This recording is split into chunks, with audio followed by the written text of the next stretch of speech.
মাসিকের কতদিনের মধ্যে সহবাস করলে বাচ্চা নেওয়ার সুযোগ সবচেয়ে বেশি? আপনি কি বাচ্চা নেওয়ার পরিকল্পনা করছেন কিন্তু জানেন না মাসিকের কোন দিনে সহবাস করলে সন্তান ধারণের সম্ভাবনা সবচেয়ে বেশি থাকে? আজকের এই ভিডিওটি আপনার জন্য এমন একটা গুরুত্বপূর্ণ বিষয় যেটা জানলে আপনি নিজের জীবনের সবচেয়ে বড় সিদ্ধান্ত নিতে পারবেন ঠিক সময়ে সঠিকভাবে। ভিডিওটি একদম শেষ পর্যন্ত দেখুন, কারণ শেষে আমরা বলবো 3টি অজানা টিপস যা আপনার কনসিভের এমনকি গর্ভধারণ সম্ভাবনা কয়েক গুণ বাড়িয়ে দিতে পারে। 1 নাম্বার হলো মাসিক চক্র আসলে কি? একজন নারীর মাসিক চক্র গড়ে 28 দিন ধরে চলে। এই সময়ের মধ্যে বিভিন্ন হরমোনাল পরিবর্তন হয় যা ডিম্বাণু উৎপাদন এবং কি নিষ্ক্রিয় হওয়ার সম্ভাবনার সাথে জড়িত। 2 নাম্বার হলো ডিম্বাণু কখন বের হয়?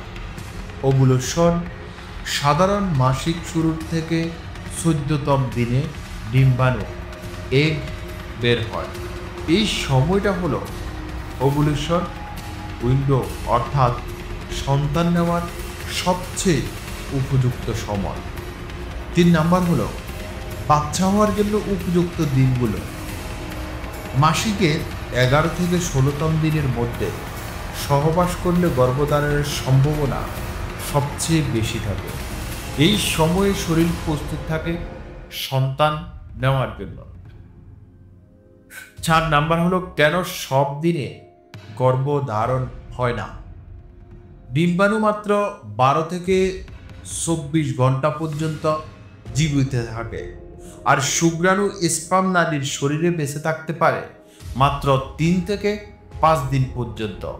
তাই যদি আপনি এই সময়টায় সহবাস করেন তখনই সবচেয়ে বেশি সুযোগ থাকে গর্ভধারণের। 5 নাম্বার হলো ভুল সময়ে সহবাস কি হয়? যদি সহবাস হয় মাসিক শুরুর ঠিক পর বা শেষে, তখন ডিম্বাণু না থাকায় গর্ভধারণের সম্ভাবনা অনেকটা কম থাকে।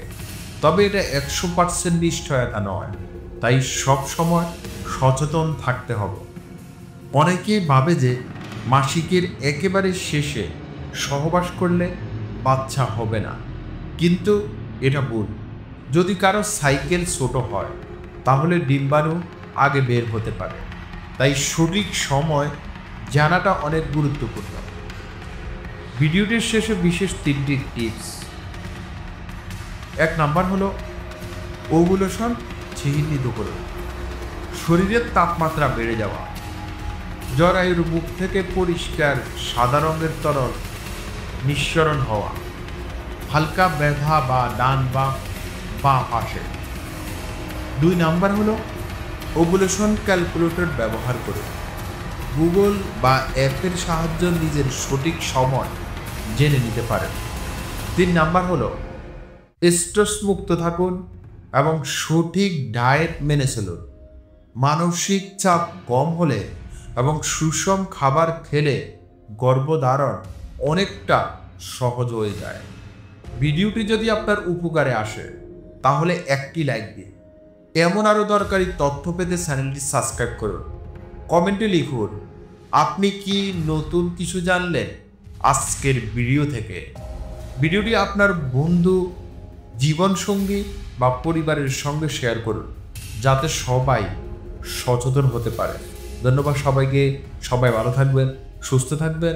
দেখা হবে পরবর্তী নতুন কোনো ভিডিওতে।